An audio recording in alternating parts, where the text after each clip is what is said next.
Hello, everyone, and welcome to Biodesign Now, where we'll uncover the latest visionary solutions shaping a greener world at the intersection of biology, design, art, and technology. Hosted by myself, biodesigner Akir Hall, and artist and biodesigner Kirsten Tingle. And joining us today is interior architect Tipaponr Tharawongthawat. Thank you very much for joining us. Thank you. And with 8 years of experience, she specialized in residential, commercial, and hospitality interior architecture in Bangkok and Asia more broadly. And she spent the last year working with Cyanobacteria to create a biomarble material in the hopes of creating a more ecologically friendly and resilient future for the construction and design industries. And she's just graduated yesterday. So thank you very much for being here after your graduation. Congratulations. Thank you. Thank you for inviting me today.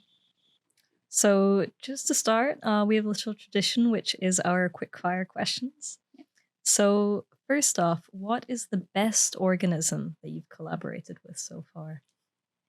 So it's down to the fact that because I've worked with these Cyanobacteria for almost a year, so I kind of get fond with them. Mm-hmm.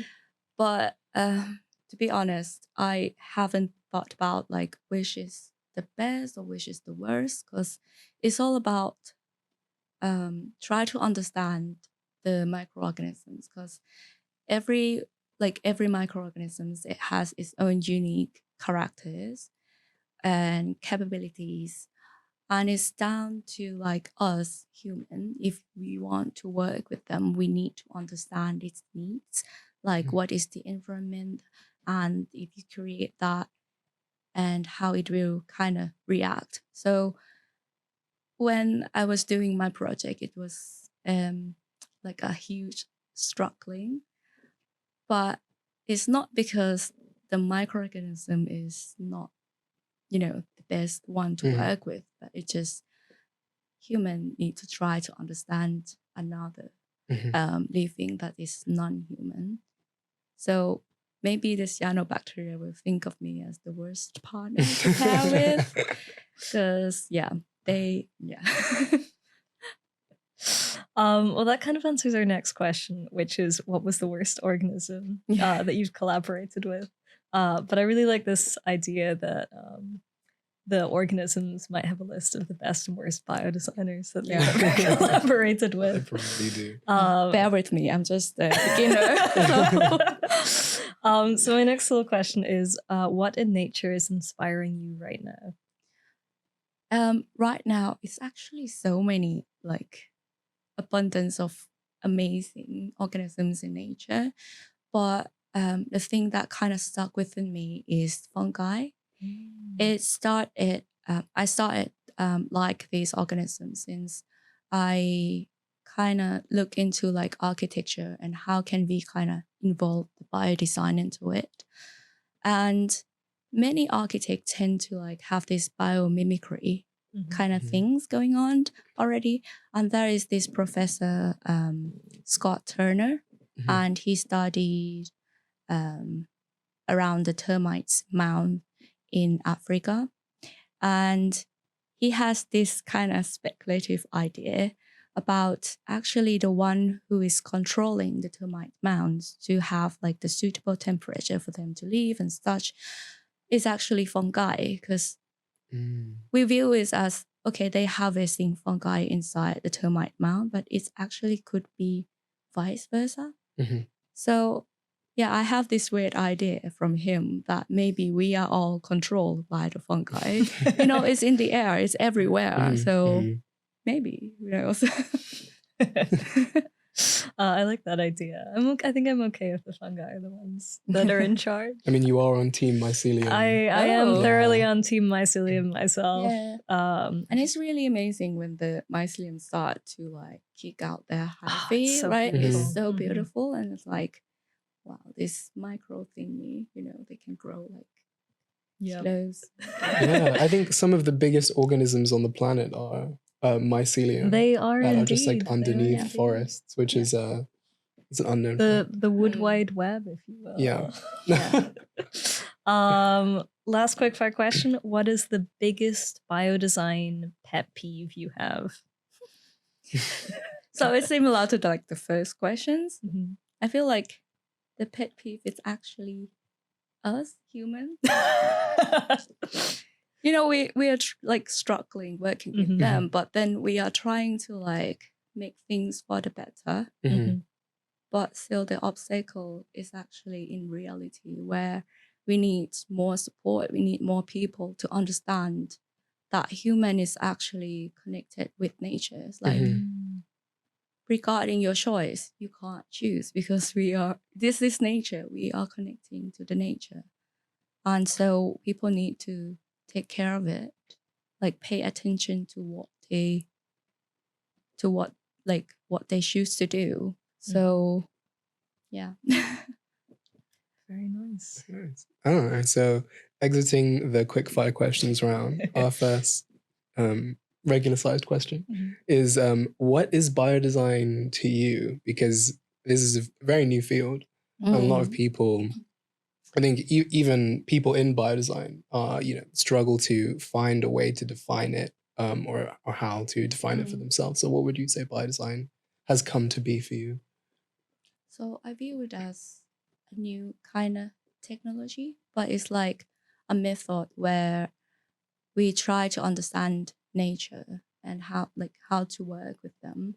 So it's like the method that I view it as an absolute approach for like maybe architecture field, so that we don't need to like sacrifice anything. We don't need to like hurt any other living, and in the end, it will come back to us as well.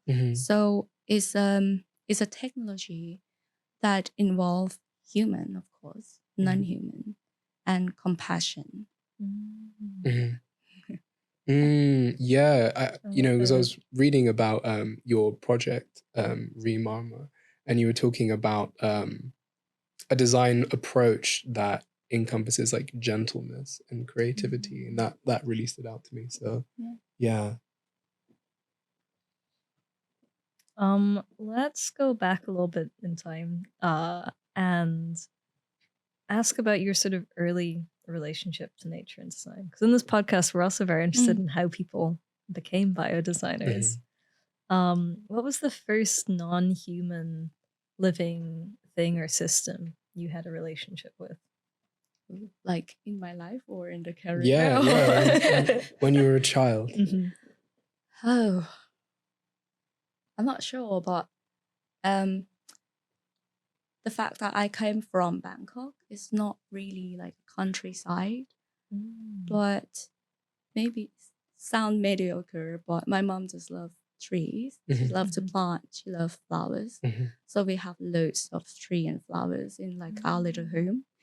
And my dad, he obsessed with fish, like goldfish and another kind I can't even remember, but he has so many that my mom just snack about it. But how many does he have?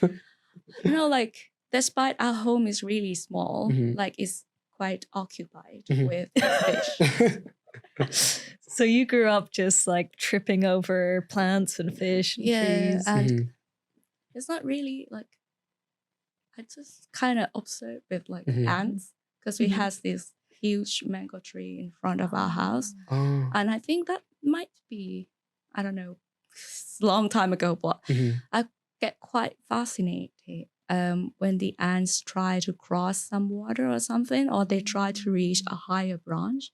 They just stack up like, they're just holding each other legs, and then they just like make this bridge. Like how did they learn about this? Like who control them? There's like the mycelium. It's really amazing. Yeah, it could be. Who knows? Yeah. Okay. So how did you get into design? As a teenager, was creativity, was architecture and interior architecture something you were thinking about? It's actually back to my childhood. Actually, like my neighbor, she was doing architecture, and I just go and play in her house, and I stumble upon her architecture model. Well, as a kid, I was in grade 4, and I was like, "Oh, what's this? It looks quite fun." And like, you can design a house. if she can, I can maybe. But then I kind of swift back and forth with something else, but it's still like revolving around something that has to do with design. Like I think I just love pretty things. But yeah, I just in the end I chose to do interior architecture. Yeah. So you studied at Chulalongkorn University? Yes. Yeah. So that's where I graduated from. So it's it's like I think it's the oldest university in Thailand. Yeah. And yeah, I did like 5-year Bachelor of Architecture in the field of interior architect. And we actually have like a small unit of sustainable material. But it's like a very small unit, like just briefly came across. But I kind of feel like, oh yes, this is something that is like something that I kind of want to explore. Like I feel like that was actually like our responsibility, because like architect can kind of, have a say. Like they are the initial person to design a building. They are the person who like shows the material and say to the clients like why you should choose this. But yeah, like in the real deal, we're not that powerful. Like be realistic, but yeah, we still hold some power into shape like a better scenario. So it's kind of stuck within me, like when I like working, and despite the fact that the company that I worked with, like they are actually pay attention to sustainability, but company need to survive. Yeah. And most of the time we can't really choose. This sounds very pessimistic, but it's a fact. Sometimes you have to kind of, make the choice, sacrifice something. So when I stumble upon this biodesign, I'm like, oh my gosh, this could be like the right answer. We don't need to like sacrifice anything. And yeah.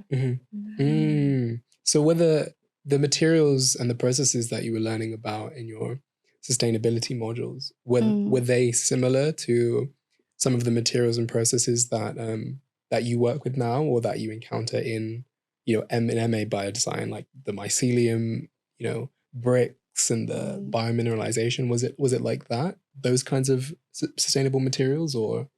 Well, the unit that I was learning is about just very brief. So we just talk about like 5 pillars of sustainability.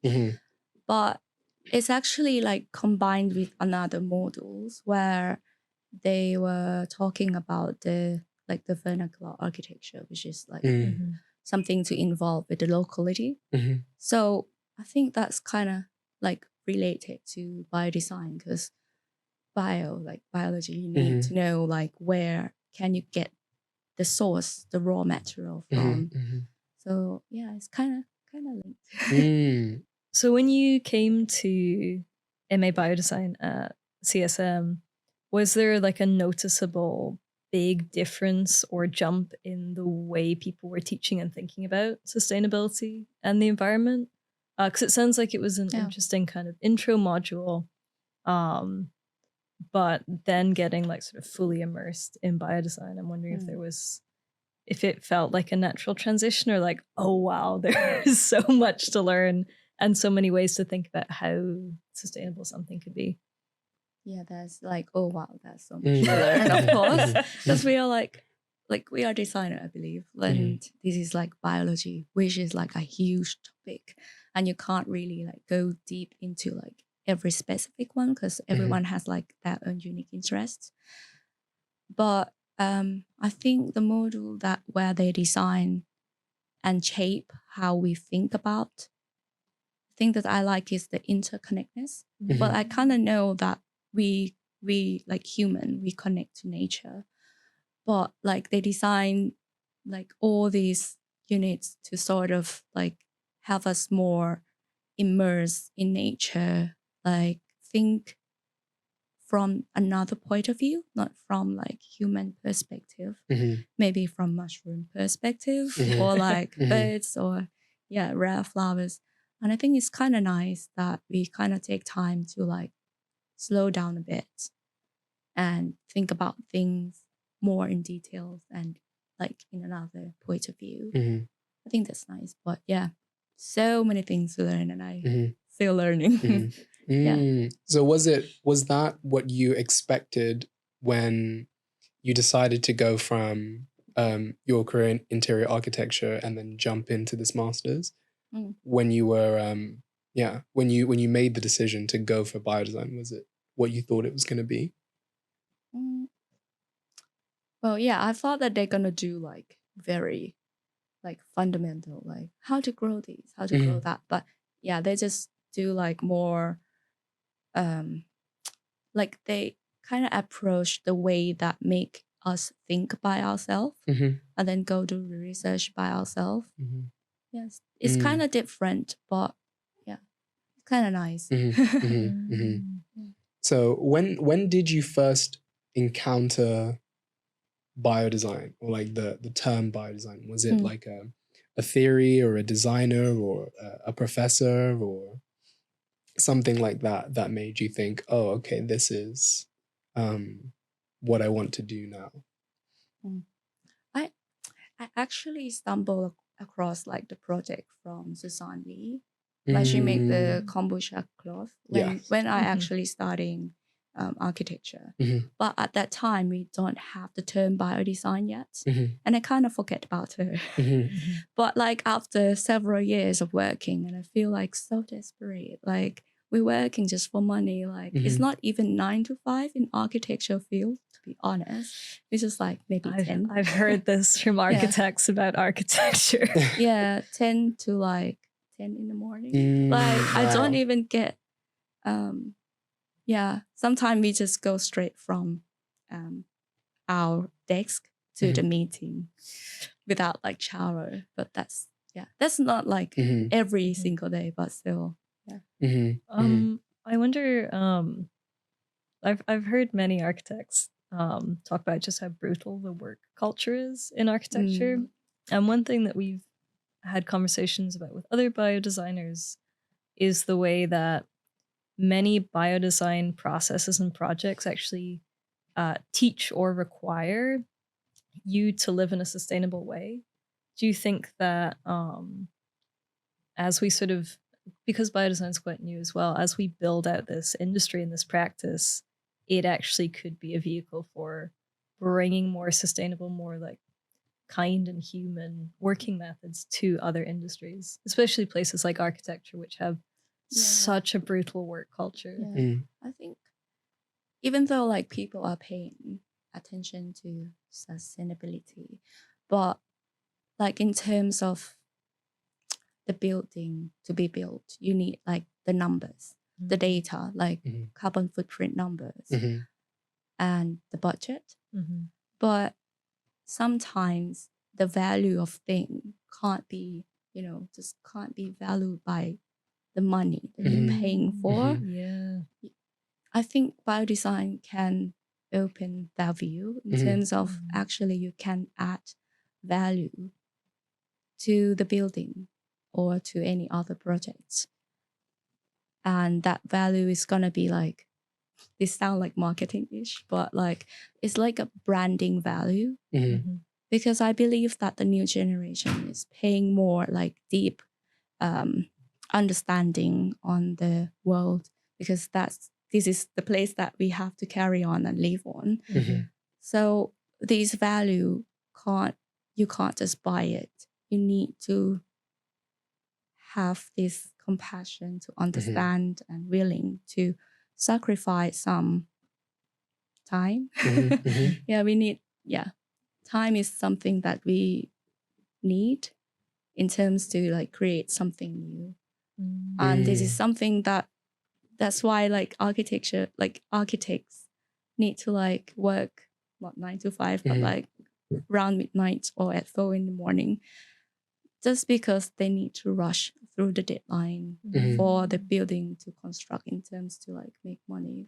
It's quite, if people can understand like there are more value in that life, they can do some greater things as well. like the value of compassion and care and gentleness that I guess is embedded in a biodesign practice, because you know, you have to care for your organism, right? Yes. So I guess maybe that's also reflected on ourselves. You know, how we can care for ourselves and for each other as well. And I guess that's kind of maybe the interconnectedness that you touched on earlier as well, and maybe the systems thinking that you get in biodesign. Yes. But that's also, there are system in the relationship between each other. I feel like that leads us like nicely into talking more about your project, which is like such a great example of like gentleness and care. So maybe you want to talk about how you started the project, what inspired you. Tell us about marble. Yeah, tell us about marble. Well, it's like the things that kind of stuck within me throughout my whole career. Because the first project that I actually designed, like kind of not really solo, but like my own thingy, it was like a sale office. It's like a unit for sale, like an example of how the condominium gonna be built. Like at that time, we didn't really choose for real marble, but due to so many things happen, and then we end up with having like marble in the sale gallery. But that sale gallery just like need to be knocked down in like 3 months. Okay. I almost cried. I actually cried, but it's down to the fact that we all know that marble took so long to form. And they just, many of the interior space are just going to be knocked down like that. 3 months is like too heartbreaking for me. So I'm like, can we do something better? Can we do something better? I keep asking myself. And then, I found this biodesign. So I'm like, maybe we can create marble, like something, or even something that we can use instead of marble. And so I start thinking, and then, without tutor's help, and then this and that. And then I end up with the cyanobacteria. And the goal of this is not just to create the material, but to make people realize of like their own choice, that we need to like sacrifice so many things just for these little pretty stone that might not even last more than 3 months, for example. But of course, it's not really last like 3 months, but in like commercial sector, like the interior space are estimated to last only like 5 years, which is still like too short. And when I go into research, another fact that kind of blown me away as well is that when you kind of carve out the mountain to get the marble, they are the natural stones. So of course they're gonna have like so many defects in it. And 53% of the marble that you knock down from the mountain, which is irreversible, 53% of that is just discarded. So 53%. Yeah. Wow. It's like loads of them. And so it's just hanging around, and they will go to landfill because it would take time to really collect them and to do something.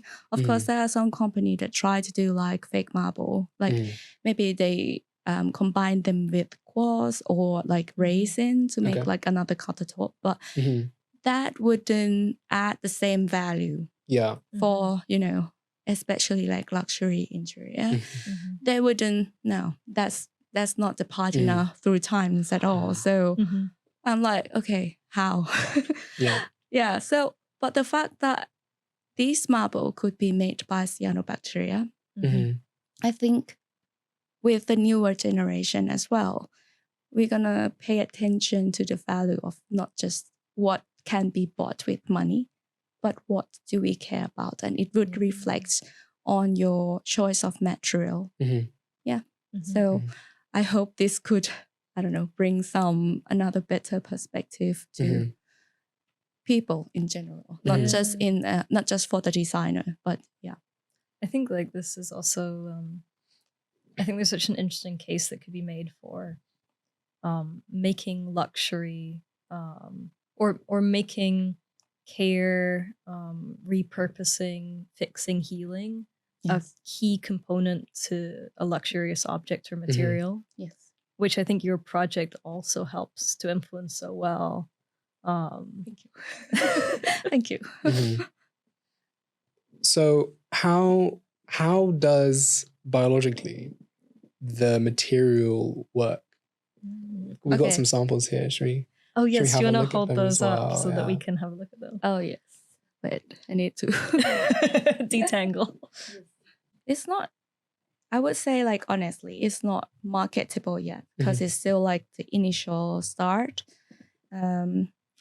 But how it works? Okay, so in nature, like so many organisms can actually create calcium carbonate, which is like the main component in marble. And this project is more like, think of it like a binder. So the aggregates here are actually the waste Wow. that I collected from one of the marble manufacturer in London. Okay. So I asked them like, "Oh, how do you work?" And then I found these as well. This is the marble sludge, which is another type of waste. They will be like, when you cut marble, there will be like so many powder, the marble powder flying around. But these, they will use water and they will collect it, compress them. They call it marble cake. But still, like, these waste are just going straight to landfill. So this is like educational. So they offer me for free. So Oh, nice. yeah, it's just like the cyanobacteria are gonna fill all the void and bridge all these like gaps together. But then these aggregates, you see, like this color are just derived from the color of the marble itself, like the blue, kind of blue-ish marble and then the black marble. But when this could be like, when it's like at the end of use, like in 5 years or something, the aggregates will be mixed in color. So next step might be how to add the color into it as well. So this is like another thing that it's just like marble sludge and some kind of binder, but we can kind of obtain the pigment from nature. So we don't need to have like chemical things, and then we can kind of have these in a full cycle. So which means that you don't need to carve out the land anymore. So that is like the end goal of this biomarble. So you take this waste marble, right? That's unloved and has so much potential, and it's bound together with the cyanobacteria's biomineralizing abilities, its magical powers. But after that, and also with the pigment potential, that whole process can be repeated so that there isn't waste, I guess. Yes. And reusing all kinds of waste marble. So it kind of becomes like a circular loop of marble manufacturing. Yes. So it's both like the transition and the full cycle as well. So that's brilliant. Wow, that's so brilliant. I'm so glad I got to like actually hold it, because I remember at the at like the final presentations and the graduate shows, like I really wanted to pick them up. Yeah. Just because people just too scared. It's fine. Yeah, we were too scared. Yeah. So it's amazing being able to feel it. Yeah. Wow. It is so beautiful. Yeah, and I think that's just something with like materiality and like really interesting materials that you see in like an exhibition, and you just want to touch everything, but you can't always. So sometimes you have like different feeling, or like when you see it in real thing and when you touch it, it's like so different from the picture in the internet as well. Wow. Well, as we bring things to a close, our last question, what would be your dream project and why? I want to bring this biodesign into like architecture field. So Mhm. of course, Mhm. I dream of like an absolute bio design, Mhm. both in terms of material and in terms of the systems in like how they build Mhm. and how they will run. Mhm. And like, for example, like a house or maybe a hotel, Mhm. and how they will kind of contribute to its local area, or Mhm. how it will contribute to like other living systems. Mhm. That is Mm. like the dream thingy. It's quite big. Mm. It's quite big, so I can't do it alone, of Mhm. course. We Mhm. need more people Mhm. to collaborate and do more biodesign, Yeah. hopefully. Yeah. Yes, more biodesign. Absolutely. Yeah. I love that. So what is some of the things that stand between now and that dream of like fully realized bio architecture that's connected to its, ecology and the people and its, its wider context? What are some of the challenges that we need to overcome next to get there? Quick thinking. I think Mhm. 2 things: Mhm. budget Yeah. Mhm. and the care for Mm. the ecology systems, like the care for the world. Mhm. So the things that you are doing right now is actually something that we can do, like spread these words, spread the word Mhm. as much as we could, to bring in more people. Mhm. Mhm. I believe that many investors want to do the right thing, Mhm. but they just don't know about this biodesign Mhm. cool thing just Yeah. yet. So yeah. And the budgets, of course, to Mhm. make things, Yeah. So Mm. yeah, 2 things. It's 2 things for me. Wow. Maybe 3, the willpower. Mhm. Yeah. Yep. Mm. And so for MARMOR and your biomarble material, what is the next step for that to get that into industry? I would say I have said this so many times, so it's like a 0. This is like a 0 step. Mhm. It would need like more develop, and hopefully I will kind of get like more like collaboration or time, and of course some investor into like fully developed it.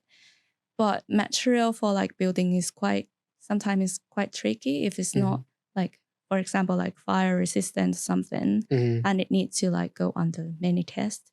So I would need a little bit more time. Yeah. But yeah, like develop it. Another step maybe try another organisms as well, because as I have said, there are so many organisms that can kind of have this ability to create this calcium carbonate. So maybe the bacteria or other things. So yeah. Wow. Yeah, well, it's brilliant what you were able to do in just one year, right? Yeah. So excited to see, where you take this and what experiments the future holds. So for our closing tradition, we'd like to ask you, to what Or to whom would you like to dedicate this conversation to? Anyone, everyone. I hope this biodesign word could be spread into as many as we can, because we share the world. So we can't escape from this. This sounds cliche, but there are no place that we can go. This is the only place that we can live. So yeah, everyone. Wow. Thank you so much. Thank you for having me. Thank you very much. So where can the listeners and the viewers find you in your work? Maybe the Instagram, and I go by the name Tipaponr, Tipanon, and that's it. Brilliant. Very good. Thank you very much. Thank you for joining us today.